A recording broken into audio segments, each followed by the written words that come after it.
Now you do what they told ya. Now you do what they told ya. Now you do what they told ya. Now you do what they told ya. Now you do what they told ya. Now you do what they told ya.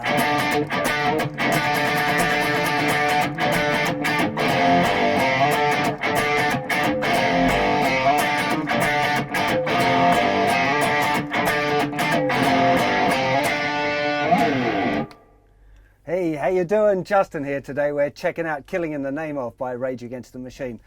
Huge song. I still remember playing this in bands in my kind of late teens. It's just awesome to play in a band. I've just spent like a half an hour jamming along with the original recording. So much fun. So we're going to go through all of the riffs in the tune. I'll show you some of the variations too. We're not going to go through the solo, mainly because it's kind of a effects-based solo. You need a whammy pedal, and I've got a whammy pedal, but I don't have the time to figure out exactly how he's using it for this particular solo. But if you've got a whammy pedal and have a bit of fun with it, you'll figure it out pretty quick. So let's get to a close-up, and I'll show you how to play all of the riffs in this tune. Okay, first really important thing here playing this tune is to realize that we're in drop D tuning. So we've got to tune the thickest string down one tone to the note D. To do that, we're going to use the 4th string as a reference and tune this down.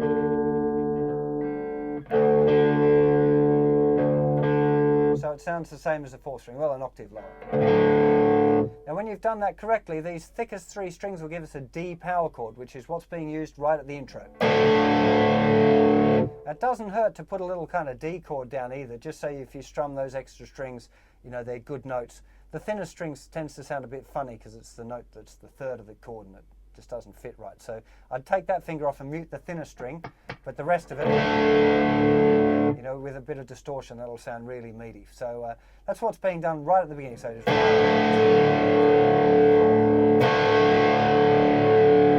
does that for a little bit, and then it stops and there's just a bass part. Now, the bass part is just doing the low D, it's obviously detuned as well, and then this note here at the 6th fret of the 5th string. So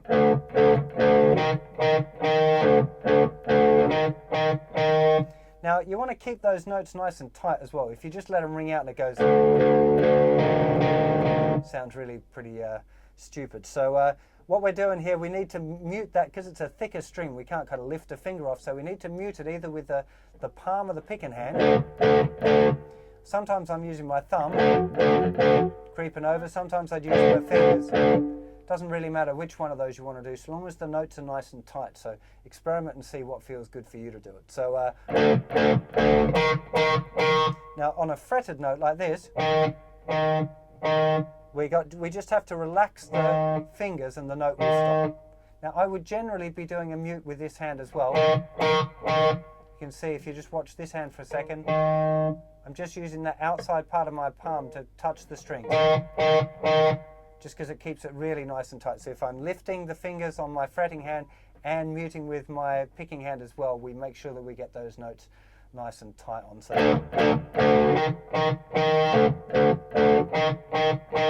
to determine exactly how long you should leave them for, you want to listen to the original recording. That's definitely the place to go to suss out that kind of thing. So then it goes into what I'm calling in my songbook as Riff 1, which is this.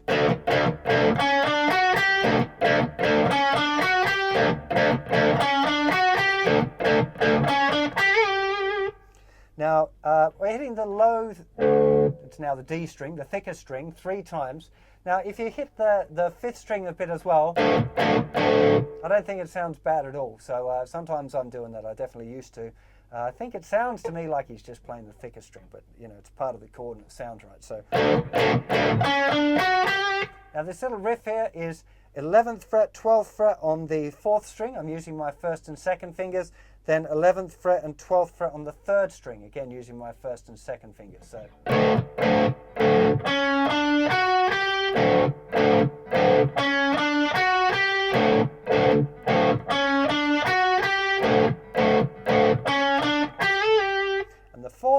he's going same, and then when he goes to the third string, the G string, he's bending it up a tone and back.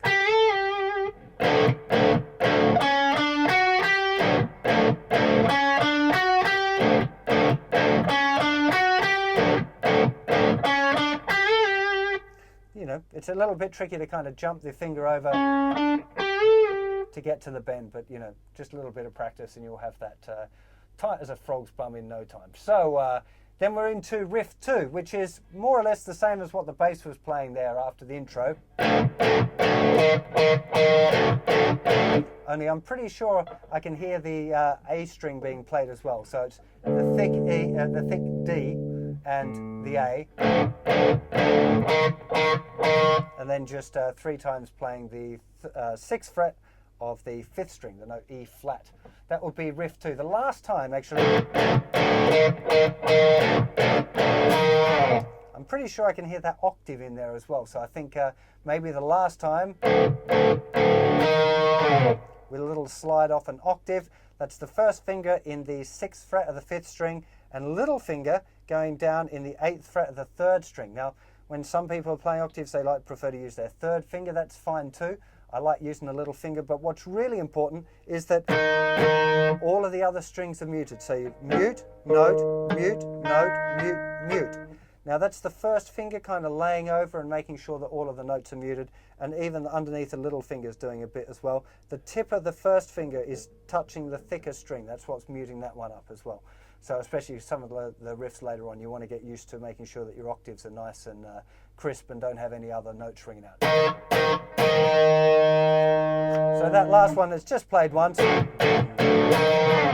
And we're into what I'm calling riff 3, which is you know, one of the main riffs of the tune, which is this.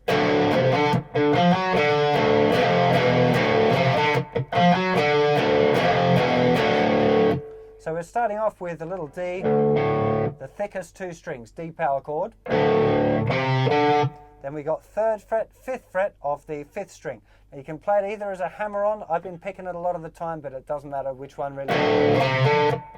Then we got 2 mutes. So we're leaving our fingers down and doing 2 picks.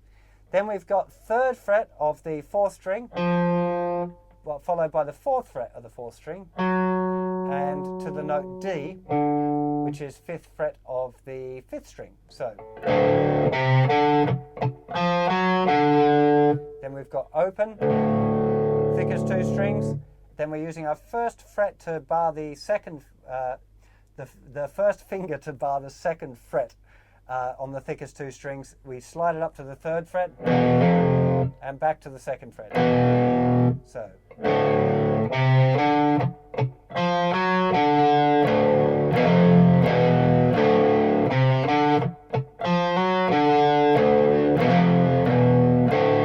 If you're using hammer-ons, you're going to be using all down picks. So down, down, hammer, down, up. Sorry, you'll use a down up there on the muted bit. Down, hammer, down, down, down, down, down.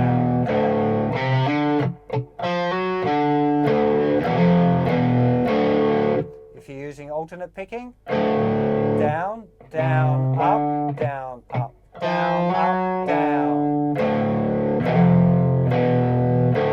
It follows the same pattern as usual, which is it'll be a down pick on the down beat, or the and the E and the A. If you know how to count your 16th notes, will be taking the up strum. So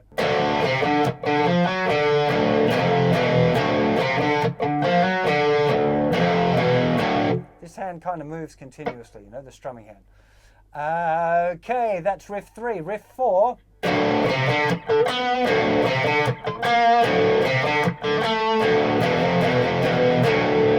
Okay, so it starts the same as riff 3, but then after the little clicks, we're moving up to here to the note B, which is the 9th fret of the 4th string. Now, many years ago when I learned it, I was playing that note there, so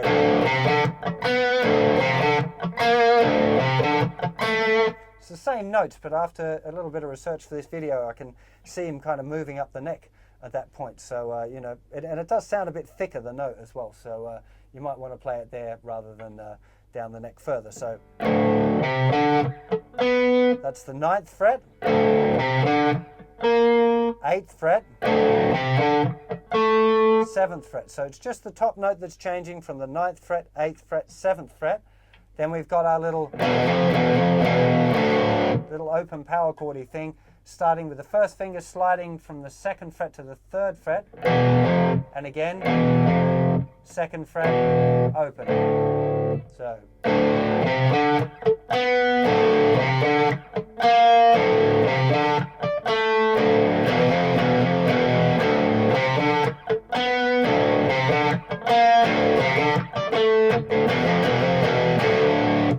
Now, before it goes into the next riff, the last time it does a little C chord, a C power chord. So,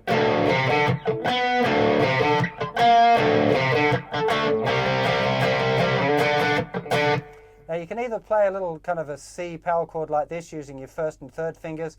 Generally, I recommend playing a power chord like that using your 1st, 3rd and 4th fingers. That's nothing on the thicker string, 3rd fret, 5th fret, 5th fret. Sometimes I'll play it like this with my little finger and then the other finger sit on top, just because I've got a short little finger and it kind of seems to fit that way comfortably for me. As long as you're playing a good C chord, it doesn't really matter what fingering you use. So into riff 5, which is you won't do what they told you. So again, the important thing here is making sure everything's muted. So muted thicker string, 5th fret, mute, 7th fret, mute, mute, right? And we're going to go down, up, down, 3, 4, down, up, down. And notice here that after I've played, my fingers are all here relaxed to let the note stop. It's just, I'm not doing any muting with this hand now, I'm just relaxing those fingers and you can hear the note stop. 3, 4, 1, 2, 3, 4. They told you. Does that a few times, I think 4 times, then it goes into.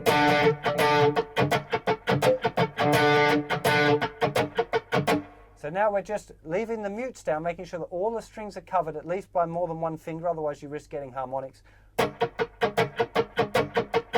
you're just strumming 16th notes with the other hand.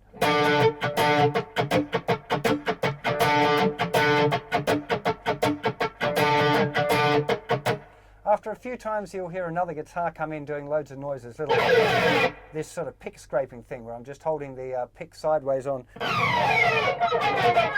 scraping it down the string. So you can hear that's kind of overdubbed, but you won't be able to do those two things at the same time.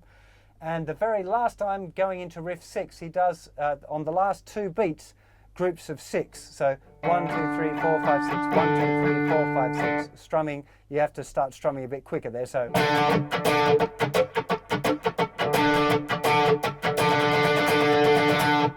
Takes a little bit of practice again. Listen to the record if I do it slowly.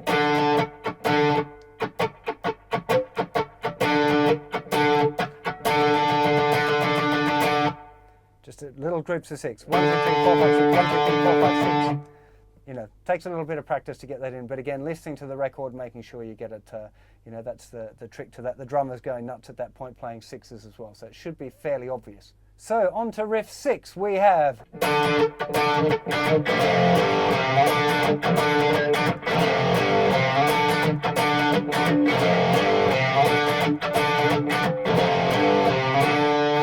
Yeah, it's such a cool riff, this one. So we've got our little D octave again.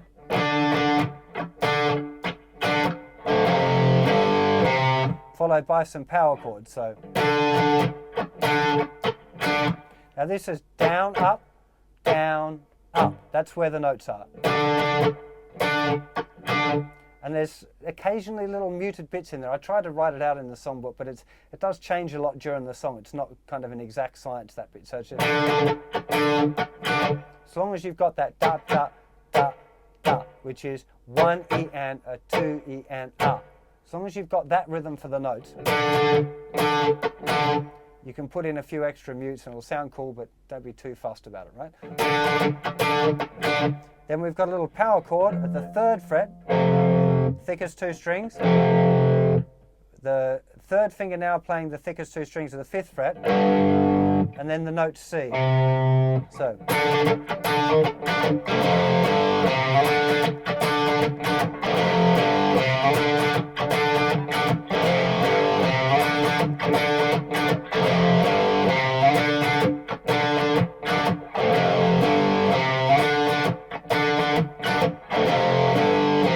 All of those last parts are all down picks.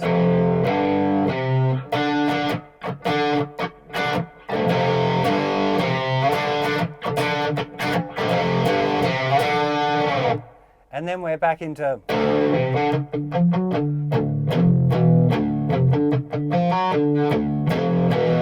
I think I forgot to mention actually, back with riff 3, that it's played kind of open, like with no muting for a lot of the time when the band's playing, but as soon as the singing starts,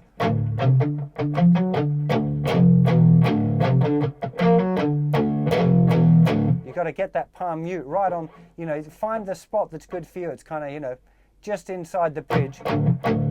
Too much and you won't get a note. Too little and it just sounds open. So find that little sweet spot for yourself.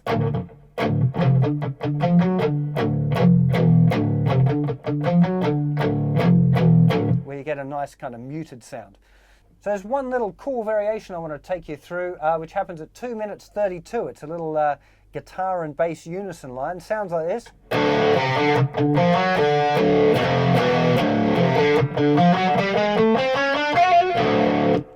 So after the riff,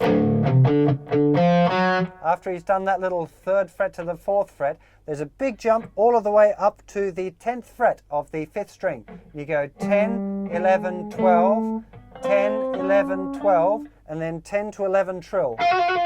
Like hammer your 2nd finger down on the 11th fret a couple of times as fast as you can before you get back to the riff. So.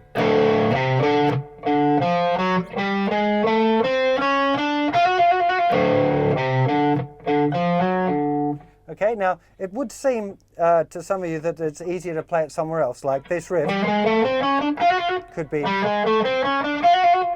It seems like, well, you don't have to jump as far, but again, watching some videos, it does seem like he's jumping right up the neck and it sounds a little fatter, so I'd be going for that. It'll take a little bit more practice just to get the jump. The trick, when you've got to jump, as soon as I'm playing that, I'm now looking here at the 10th fret. My eyes are there, so when my finger gets there, if you follow your finger with your eyes, you'll probably overshoot or undershoot. So when you're here, just look at the fret where you're going to and you'll be able to move your finger there pretty quick if you take a little bit of practice on that one, but I think it's worth it. I hope you have as much fun playing this tune as I do. It's you know, awesome fun playing along with the record. If you can get a band going and playing it, you know, the energy of this music is just fantastic. It's you know, it's awesome fun, even still now, years afterwards, you know, and I'm a grumpy old man and I still enjoy rocking out playing this tune. You know, and there's a good message in it as well, man. I think we should all rage against the machine a little bit more often, and maybe we shouldn't do what they tell us, you know. Hope you enjoy it, and I'll see you for plenty more lessons and songs very soon. Take care of yourselves. Bye-bye.